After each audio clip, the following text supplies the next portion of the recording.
Now, let me give you a little simple formula for goal setting. Okay? We take 2.5 hours on the weekend for the whole 10-year plan. We don't have time for that tonight. But let me get you started with a little simple formula Mr. Schoaf gave me. And maybe this will be helpful. First of all, I've divided goals into two parts. First is long range. Long range goals. That's your dreams. Your dreams for the next 3, 5, 10, 20, 30, 40 years. Actually, the rest of your life. Your dreams. You've got to keep dreaming.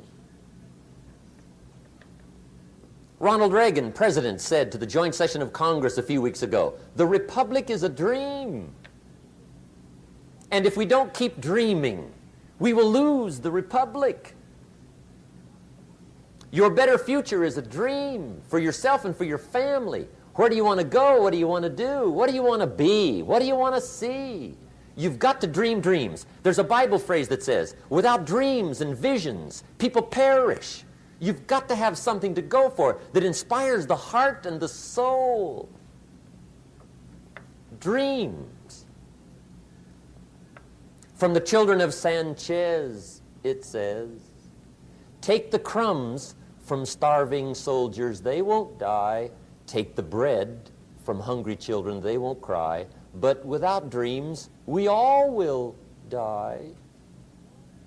You've got to dream. Don't lose your dreams for yourself, for your future, for your family.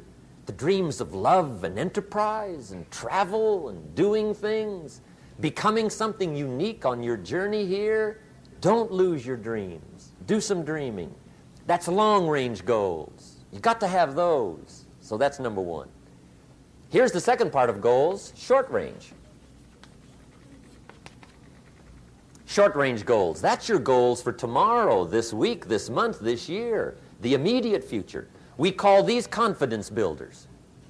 Because if you set up something short-range, go for it, get it, latch onto it, work hard, accomplish it. That starts building your strong feelings to go for your dreams. Now, I've divided goals into 3 categories. Here they are. Number 1 is economic. That's your goals for money, income, business, profits, production. Economics. Make sure you've got your economics well planned. Economics plays a major role in everybody's life. Economics is major, which means it ought to be meticulously well planned for tomorrow, this week, this month, this year, long range. What if you asked somebody tomorrow if you could see their meticulously well-planned list of economic goals? What would they probably say? They'd say, you some kind of a nut? You must be weird. Hey, I found out what success is. Success is doing what the failures won't do. Make sure you've got your economics well planned. It'll put you in the top 5%. One of the key little subjects we talk about on the weekend is the 7 fundamentals for wealth and happiness. And that's one of them, well-planned economics. It's a fundamental if you want to do well. Join the top 5%. Anybody in this room can join the top 5%, if you will. Okay. Now here's the second category of goals, things. Make a list of the things you want. And on my list of things, now I put everything. Little things as well as major things. Doesn't matter how small it is, it goes on my list. I used to just put major things, cars, homes. I don't do that anymore. I now load my list with everything. Everything. And the reason is, part of the fun of having a list is checking it off. That's it. Boy, at the end of the day, if you can go, got it, got it, got it, got it, got it, got it, whatever it is, right? You get into the habit. So load up your list, the things you want. Now, when you check off something major, celebrate. That's an important point to make. Celebrate your achievements. Live it up. Have a party when you reach something you've worked for a while.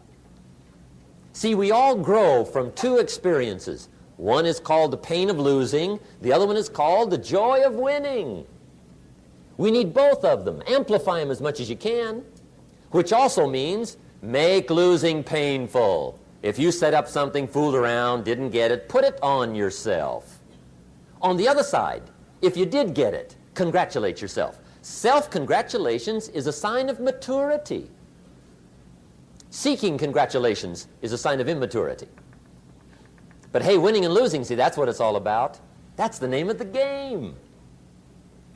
Now, some people lead such mediocre lives, at the end of the day, they don't know whether they're winning or losing. They got no clue. Guy's just going through the day with his fingers crossed. There's a better way. Okay, here's the third category of goals, personal development.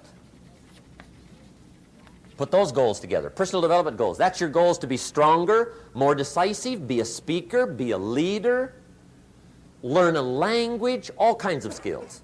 Okay? The whole weekend seminar was designed to improve all your skills so that you walk away more skillful. And that's what you want, the personal development skills. That's what attracts, that's what brings good things to your life, the person you become more skillful.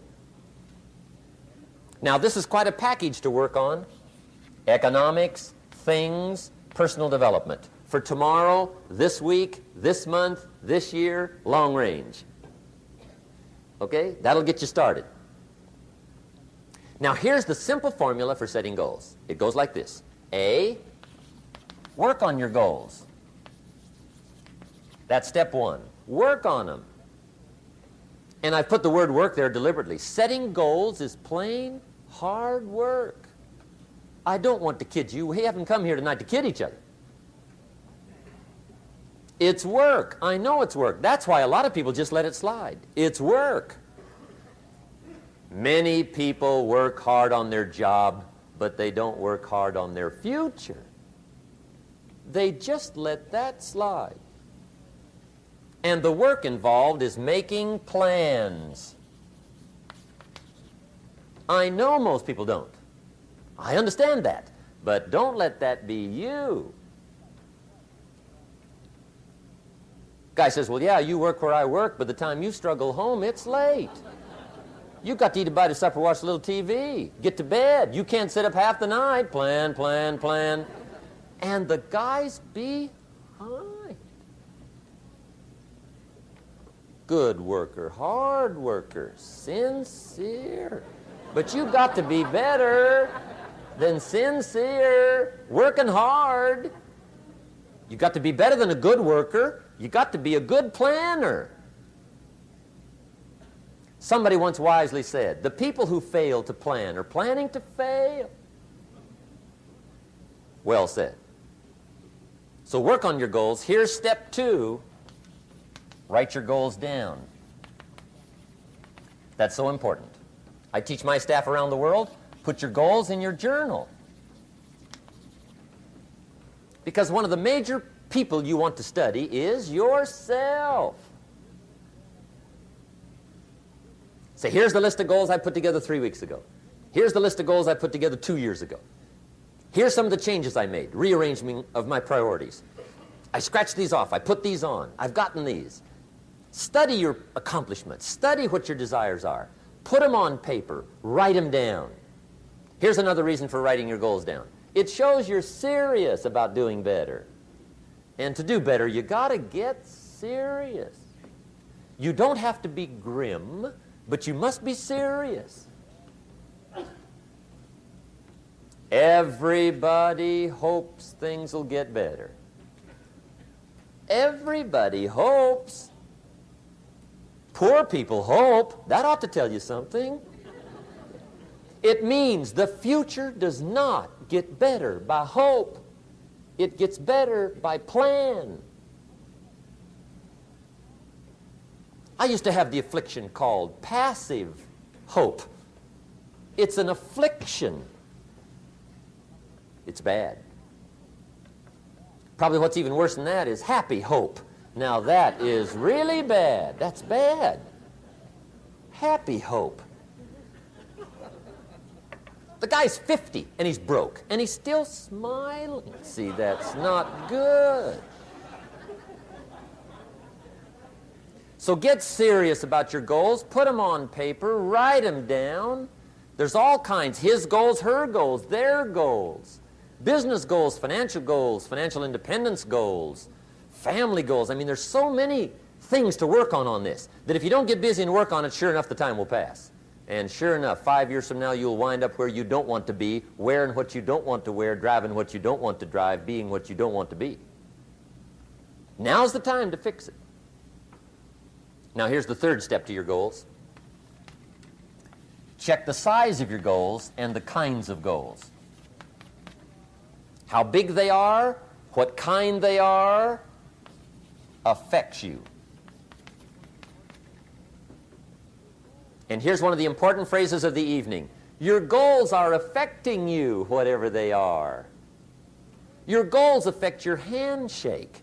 Your goals affect your attitude, personality. Your goals affect the way you walk, the way you talk, the way you dress.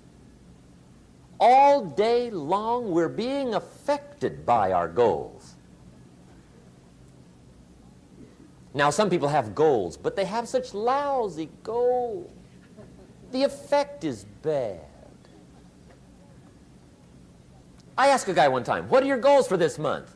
The guy said, look, if I could just scrape up enough money to pay these lousy bills. That was his goal. I'm not saying it isn't a goal. It's a goal, but it's such a lousy goal, the effect is bad. You don't jump out of bed on Monday morning and say, oh boy, another chance to go out and scrape up the money to pay my lousy bills. See, you don't do that.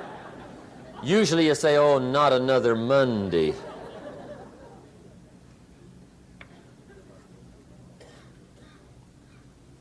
And some people have so given up on life, they have joined the thank God it's Friday club. How sad. Surely those are the same people, when life is over for them, will say, thank God it's over.